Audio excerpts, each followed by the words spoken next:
It was the summer of 2022. I really started, I was going through a hard time. I felt lonely and depressed, and I wasn't sure I wanted to continue my practice, my business. I had just gone through some difficult things, as we do as entrepreneurs, and it felt insurmountable.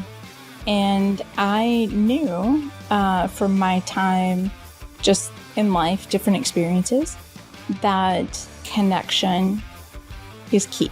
And I felt disconnected. I felt disconnected from myself. I felt disconnected from others. Entrepreneurship is lonely. Welcome to The Decision from Nashville EO, where you will hear the rest of the story after tough decisions were made by entrepreneurs who faced adversity and lived to tell about it.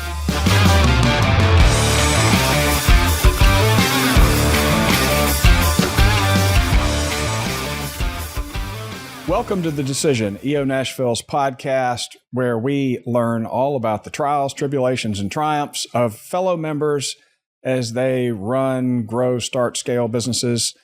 My name is Eric Jackson, and with me, as always, my partner in crime, Mr. Robert Hartline. Good to be here. Good to be with you. And our guest today, I am really excited to talk to Scarlett Mulligan, relatively new EO member, somebody that I haven't met, even though you've been a member for 3 years. We were having a conversation when you first got here, and I learned a little bit about how you got connected to EO. Tell us more about that. What led you here? What attracted you to EO and made you make that choice? So I'm super excited to be here. Thank you for the invitation. Welcome. To share the decision. I'm so looking forward to this conversation. So I came in 2022.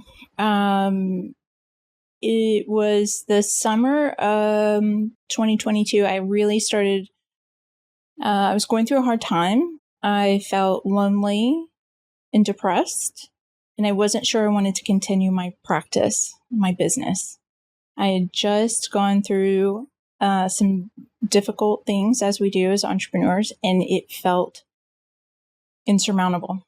And I knew from my time just in life, different experiences, that connection is key. And I felt disconnected. I felt disconnected from myself. I felt disconnected from others. Entrepreneurship is lonely. And so I was Googling, I was YouTubing, I was, probably if I was more familiar with ChatGPT, I would have been like, ChatGPT, what do I need to do? So I came across EO Nashville. I saw some videos. I really believe in retro, like what I'm remembering is I saw either this podcast or some video and had Robert Hartline in it. Oh, wow. It may have been the podcast. Maybe. It was. And you reached out to EO, and I did. And so at that time, I had not reached the $1 million mark yet. And so I went into Catalyst, and that's where I was introduced to the concept of the forum and the 5% and really just connection, mentorship, fellowship, social engagement. It was all gave me something to strive for. How was that first year in Catalyst? Because they pretty much hook you up to the fire hose and teach you, how to run a business. Yes. You're navigating that with other people. What was that like? So I don't want to take up too much time of the podcast with this information, but what I later found out is that I was going through carbon monoxide poisoning in my home.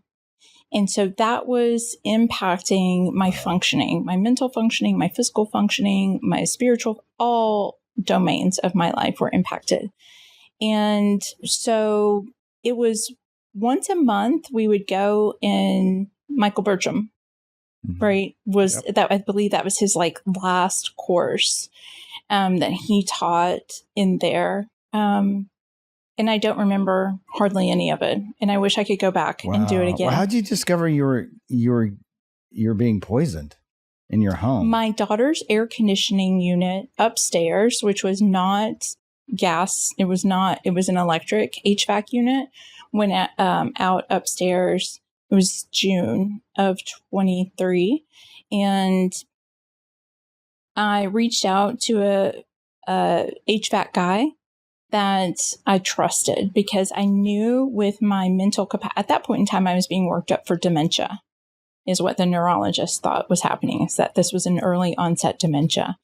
And so I was 47 at the time, and I was like trying to figure out how to get my affairs in order. But anyway, my daughter's upstairs unit went out, and when you have carbon monoxide poisoning or any sort of brain injury, you lack the inhibitory mechanism that you should have. So I overshared. I was like, look, you're going to go upstairs. It's a mess up there. I just want you to know, like, I'm really struggling. I'm going through all this stuff. And so I gave him the timeline. I gave this HVAC guy this timeline, and I had known him for 5 years. I wanted to make sure that I called somebody that I trusted, because I felt like it was like taking your car to the mechanic. He could tell me anything, and I would just kind of fall for it.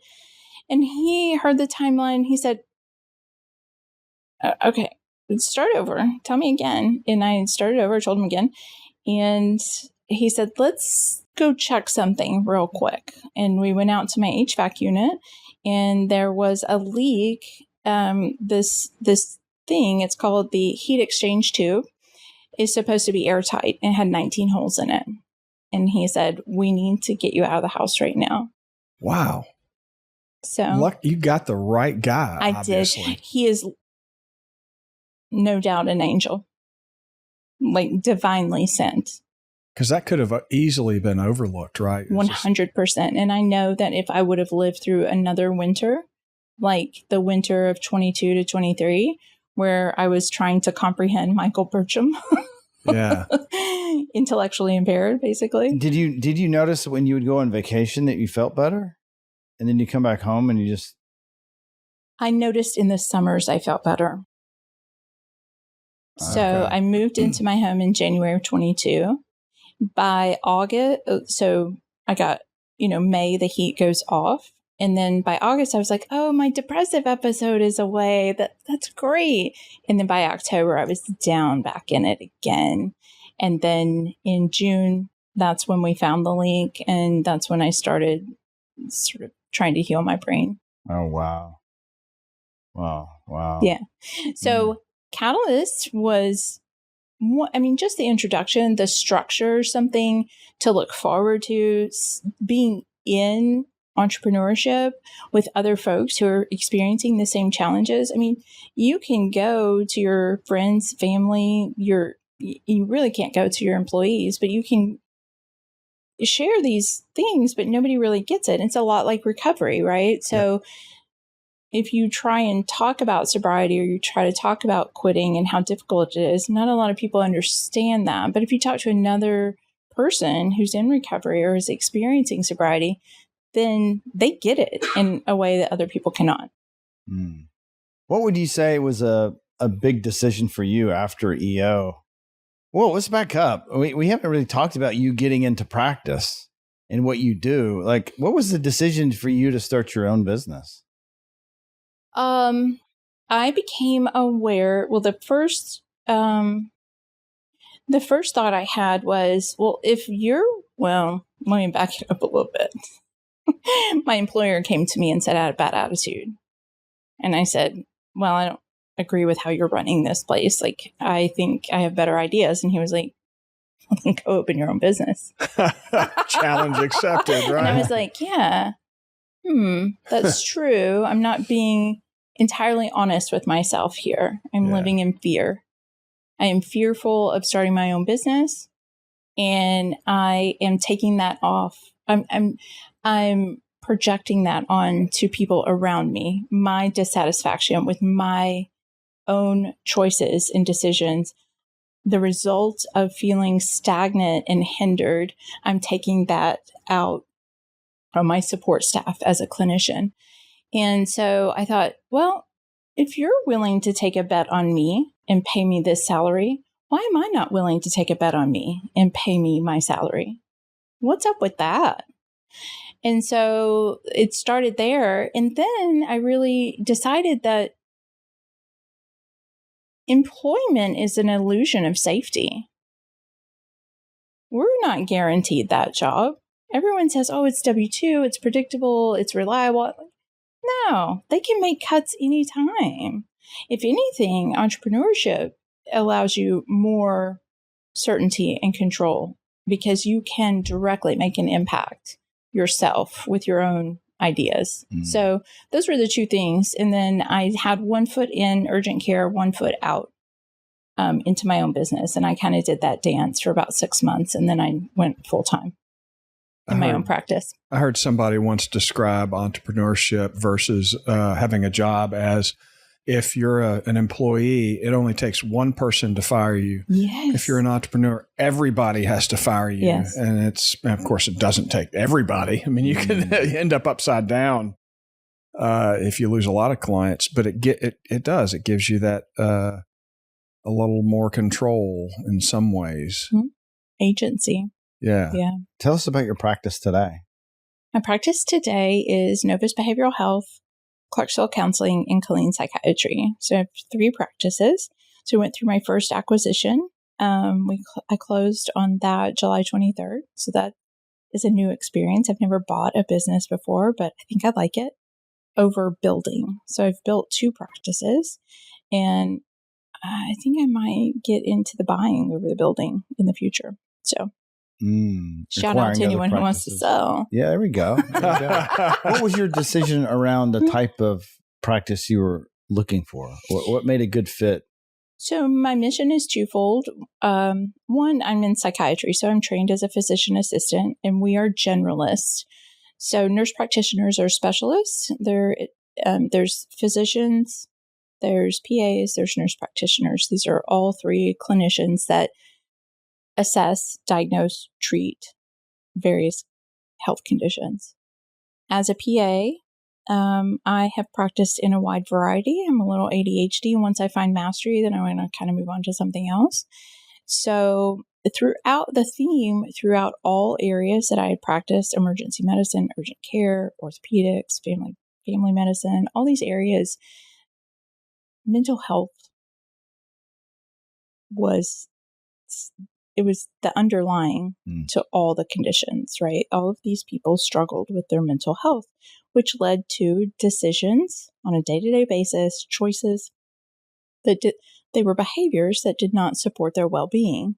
So they ended up with high blood pressure, high cholesterol, diabetes, heart attack, stroke, insomnia, all these things. And so I thought, well, it makes the most sense to do it. And I was also the clinician that people would be like, I've never said this to anybody before, but could feel like a safe person. So that's why I started a psychiatry practice. Mm-hmm. What would you say to a group of entrepreneurs about mental health?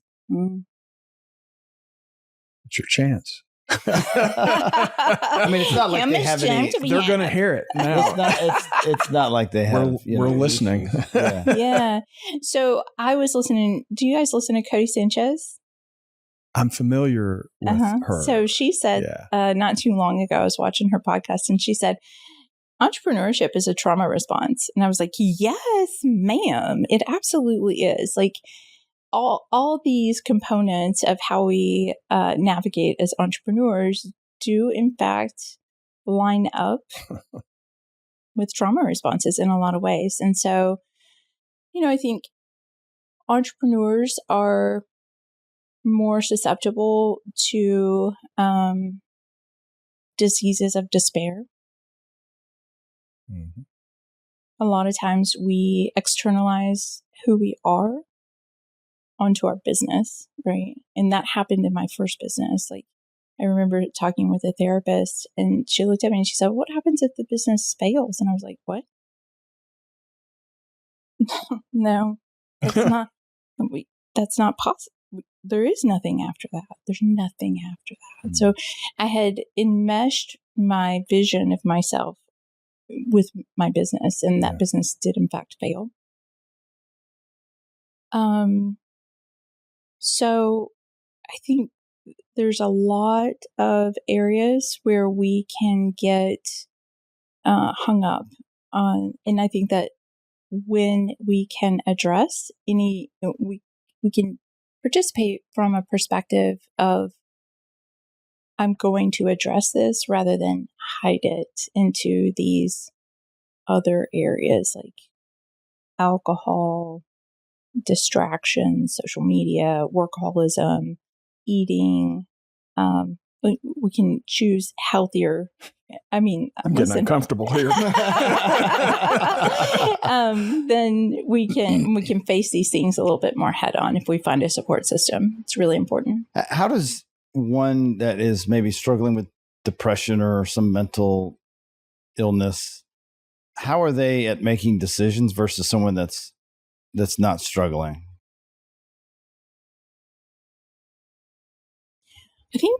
I think of it like glasses.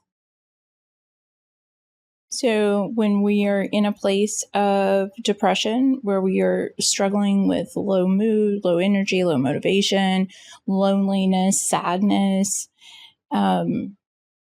hopelessness, then we're seeing through the lens of depression, and it colors our vision of everything, our relationships, our behaviors, our actions, our decisions. I think depression, having experienced it myself, I was very limited in my view. I was a lot of scarcity mindset that I struggled with. I was not willing to take a lot of risks. And so when we receive treatment, it's like taking the lens of depression off, and then we have a new clarity. Mm. And I know you're doing new methods that are just in the last 10 years have become more mainstream than they were. Can you talk a little bit about what those are? Sure. So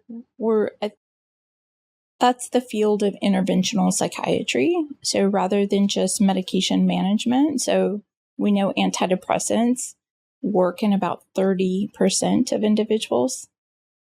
And that's not great odds, right? Mm-hmm. And so we have now other treatment options. We have things like transcranial magnetic stimulation, ketamine, which is an infusion of a medication. It was long used as an anesthetic for surgery. And then pharma took ketamine, cleaved off a couple of molecules, packaged it up in a nice little spray, and you spray it in your nose. It's called Spravato. So we provide Spravato, ketamine, and TMS. But I believe that counseling is absolutely the mainstay of treating mental health. I mean, to me, in a lot of cases, not all, what I tell patients who are seeking medication is medications manage, counseling cures. Mm-hmm. If you're struggling with PTSD, major depressive disorder, generalized anxiety disorder, there's a variety of conditions that can be treated with counseling. And if we're going to the step that we're going to put a chemical in our bodies, we really need to be exploring these other issues. Like, what does your dietary choices look like? What are your exercise? What does your sleep look like? What relationships do you have in your life? Is your job fulfilling? What are you doing for yourself? And so in my practice, we choose the lowest intervention possible rather than over medicating. That's something that I'm very conscientious of. Mm. How does, I think a lot of people struggle with mental health and they don't really know they're struggling with it. And maybe their family notices, but they don't really get it. I mean, how do you help someone that maybe doesn't see it? If they don't see it, they're generally not in front of me. Mm. And it takes action on the part of the patient to show up and be willing to allow someone to participate alongside them to find some solutions for their mental health conditions. So it's not all, what I would say to family members who are seeing this is approaching that loved one from a place of curiosity compassion, acceptance, partnering with them rather than judging them, shaming them, controlling them, fighting with them, right? And so if you're able to come to that person and say, a lot of times spouses or parents or siblings or children will come and say, I need this. I need you to be this for me. Just a lot of criticism versus, I love you. I'm seeing this. I'm really worried about you. Will you let me in to help you? Just maybe shifting the approach a little bit might be able to help get in there if people are sort of what I called walled off. Do you run into patients that only want to take medications and don't want to do the work? Yes, absolutely. Yes. What is your advice to them when that happens?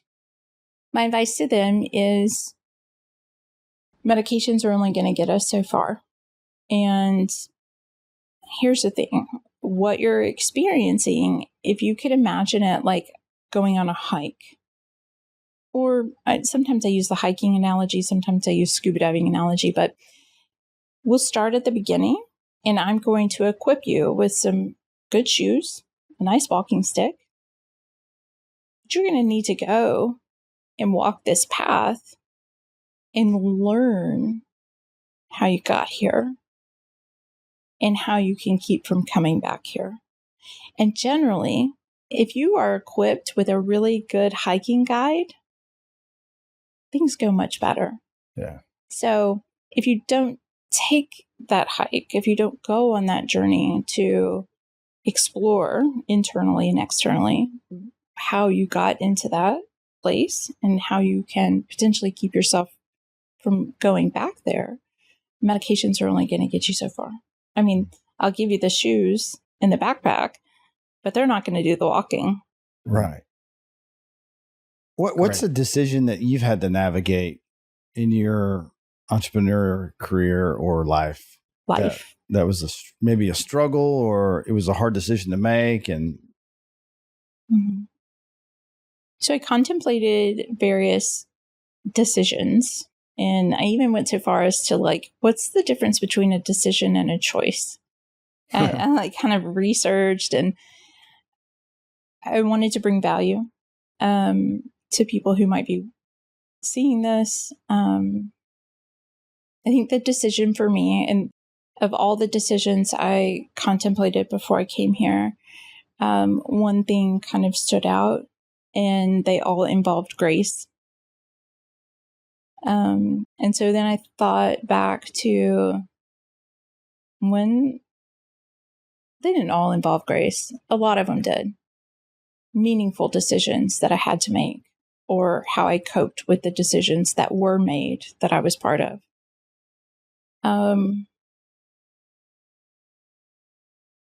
So then I was brought to when do I first recall experiencing the decision of grace, how to practice that. And so that's what the decision was. I believe it's a decision that I make every day. It's something that just continues to guide me, and that's to show up and practice grace with myself, which allows me to practice grace with others. Show me a scenario that shows up for you. Well, my daughter's 19. She's living in Arizona. She, like a lot of 19-year-olds, forgets that she's not supposed to be on her phone when she's driving. She rear ends someone, and she calls me and is just so ashamed of herself. She's just beating herself up. She feels guilty. Mom, I'm sorry I disappointed you. And I say, you know what? We all make mistakes. You're alive. Now you know better. And that was kind of always a theme. I grew up with two drug-addicted parents. It was a very volatile, high-conflict home. And so grace was not, I didn't know anything about grace until I came into recovery. And so it was in recovery that I found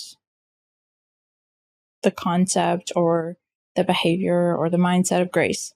And then I took that into my family home, took it home with me. And so for my children, they were not really, it was not encouraged to say, I'm sorry. They were encouraged to say, oh, I see where I made a mistake and now I can do better because I've learned from that, or something to that effect. But, I'm sorry, it was always met with, and what else? It's like grace for yourself and grace with others. And so the decision came when I was actually in a meeting. I can remember I was in the front row and I was listening to someone sharing. And up until that time, most of my life had been dictated by fear, guilt, and shame. And so inadequacy, scarcity. And I was reflecting on this sense of internal unrest that I couldn't feel at peace within myself without the use of alcohol. And part of that was guilt, a lot of guilt about behaviors that I had engaged in when I had a problem with drinking. And so I thought, well, I didn't know any better. I wasn't letting myself off the hook, but in a lot of ways, I was striving to do the right thing, but I was perfectionistic and I was domineering and I was aggressive because I was just uncomfortable within myself. And so so back then I said, well, like fear plus ambition equals bullying, right? So I was in a leadership position where I was both ambitious and fearful, and it often came off in a way that was not connecting. It was not facilitating, a healthy culture. It was toxic. So that's how I found my way to grace. Well, how did you navigate from alcohol? That was not a decision I made independently. Oh, really? How was that possible? That decision was made for me. If you don't get sober, then I'm leaving with our children. Oh, wow. Mm-hmm. Yeah. Did you come to accept that was the right decision? Oh, 100% yes. Yeah. If I wouldn't have got sober, I wouldn't be here today, I don't think. How long ago? I first got sober in 2006. I relapsed in 2012. I got sober again in 2013. Mm-hmm. And that understanding of grace came around 2014, 2015, something like that. Did you do a program or did you just? I did. I was a member of a 12-step program, AA. Yeah. Mm-hmm. Yeah. Yeah. It's been from 2006 to probably 2020. Wow. Yeah. In AA. Mm-hmm. Yeah, it was a big part of my life for a long time. Has that been helpful that you've navigated that through the work that you do now? Oh, absolutely. Yes. Would you be a different practitioner if you had not? I was a different practitioner. Oh, wow. Yes. I was very much, I think, in the room to save my own self through the patient-provider relationship. It was a misuse of the patient-provider relationship. I was there for my own ego. So the hero. Yes. Yeah. I wanted to be everybody's rescuer, right? Yeah. And in essence, I was trying to rescue myself. Yeah. I was trying to be the one, right? And that was really there to serve me, not to serve them. And so in AA, I learned about humility. And that was a big awakening, to walk into a room with a patient and it be all about them and not about me being the hero or me being the rescuer. There's a lot of freedom in that. I remember the first time I walked out with that mindset of this is not about me and this is about them. And I walked out of the room and I thought, that was so much easier. It was so simple. Yeah. That just, you've made me reflect on the concept of grace. And it just occurred to me that there's a deficit of that in the world. Yes. I just think about how many interactions are just aggressive, and there's no, hey, I accept that you made a mistake, and let's get better, and without blame or guilt or creating space. Yeah. For mistakes, for humanity. I don't think anybody makes mistakes on purpose. No. And they usually expect some sort of punishment or retribution. Right. And when it doesn't happen, it's weird. It is. And beautiful. You know, in my practices now, that's a new thing this summer. But it takes a moment for clinicians to acclimate to that, for the support staff to acclimate to that, and patients to acclimate to that, because they're not accustomed to it. We're so accustomed to our being held hostage by our mistakes, right? Oh, you made a mistake, and now I'm going to beat you up with it. And, you know, the way out is to feel guilty or remorseful or ashamed or somehow be harmful to the self. And when you can practice grace internally, then it comes very much more naturally externally, and people respond well to that. Yeah, I can think of one particular case in my own company where one of my employees came to me and said, I think I made a really big mistake, and this is what happened. And my response was, cool, tell me all about it. Let's see how we can learn and get better. And I was like, where did that come from? But he would just, this relief went over him. And I realized, oh gosh, I'm growing. I've made the right choice here. And he's going to remember this and be okay with telling me, because everybody's going to make mistakes. I mean, God knows I make plenty of them on a regular basis. So giving myself grace and giving other people grace just multiplies that, and it becomes a function of the culture of the company at that point. Yes. It's okay to make mistakes because we're doing hard work. And then that propels you forward. Yeah. Because people are not bound by their own fear of making the mistake. And so then they can do a little bit of exploration and risk taking, which we all want our employees to be curious and to try and problem solve on their oon. Yeah. Yes. So were you at a time when you didn't practice grace? Oh, yeah. Yeah. Well, there was a lot of finger pointing and blame growing up. And I took a lot of that on. And I just realized it wasn't very healthy. And it really wasn't my nature, I guess. It's just what I had taken on. Yeah. And so we do a lot of work in my business where we don't know the answer, and we've got to stumble around sometimes and try things, and they don't all work. And so it's okay. You just have to accept that there will be mistakes, and we learn and grow from those and turn them into just part of the adventure. Yes. Like, they're not unexpected. They're just unscheduled. Right. There's just one more way that didn't work. Like Edison, he tried, 1,000 different ways to make the light bulb. Thank goodness he kept trying. Yeah. Yeah. What was your decision around buying another business? How did you navigate that? I don't know that it was a decision because I didn't put a lot of thought into it. A friend reached out to me and said, have you ever used anyone for like a business valuation? I have to move to New York and I have this practice and I want to give one of my clinicians part ownership in order to do some of this work. And I said, sure. And, if you're interested in selling, I'm interested in buying. And I was like, what? Why am I writing that?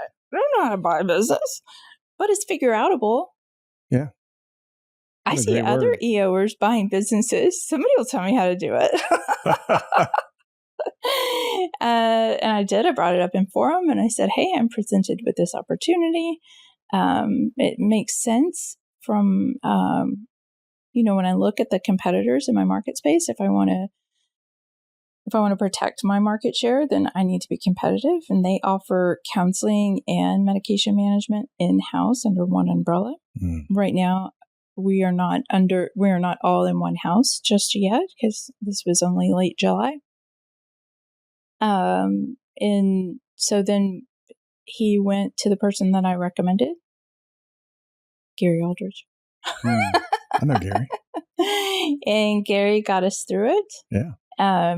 And so we closed on that July 23rd, and I took over ownership. And it's just been a learning curve. I think that I'm just always curious. I've decided that I'm contentedly restless. Like, I don't think there's any getting rid of my restless nature. Just kind of like, it's just part of my operating system, And the idea is to be restless from a place of love and growth and opportunity and abundance, rather than being restless, like discontentedly restless and critical and down. I don't see you as restless. You're always so super chill. Like, when you say that, I'm like, that's not my experience with you. Oh, really? Yeah, because usually I always think of someone's restless, like, they're anxious and they're moving quickly, and you kind of float along. And I don't ever see you I don't see that. It's interesting that you think of yourself that way. I guess it kind of goes along the lines of like, never quite, I don't like this terminology, but like, I'm never quite satisfied. Not that I'm dissatisfied, but like, what comes next? What comes next? I think that's every entrepreneur.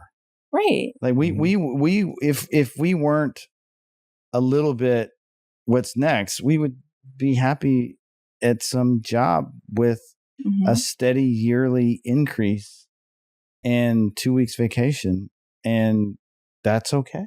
And I just don't think that we're built that way. Like what you said about, once you've mastered something, you're like, well, what's next? What's next? Yeah. Yes. Just chronic curiosity. There we go. Yeah. Well, good. I'm glad that I'm not seen in a way that's like on edge. So if you were coaching a new person in EO for them to get the best experience, what would you coach them along to get the best experience out of EO? Well, and I'm looking forward to doing this myself, is becoming more involved in the social gatherings and the, what's the word that I'm looking for? Like all the different events that are available. I haven't been able to, just because I haven't felt well in a long time, but I went away for 14 weeks to receive hyperbaric oxygen treatment. So now that is complete and my energy is restored, my vitality, just my human essence, I feel like is returned. Now I can participate in things like that. And so I would say it's the social functions. And then I'm looking forward to getting more in like you were talking about the communications chair. Is that right? Or the boards. Yeah. Definitely taking advantage of all of those. I mean, it's such a great deal, like financially, what EO offers and what you get in return. Like, it's enormous. It's enormous. Yeah. Thanks so much for joining us. If you are an entrepreneur here in Nashville, Tennessee, and you're looking for a community, a place to be, you can visit eonashville.com and learn about how over 300 entrepreneurs in Nashville do a thing every single month called Forum, where we get together, we talk about important decisions we need to make in our life and business. If you are interested, please join us. Visit eonashville.com. Thanks for watching and hope you have a good rest of your week. Thanks for listening to the Decision Podcast by Nashville EO. We'll see you again next time, and be sure to click subscribe to get future episodes.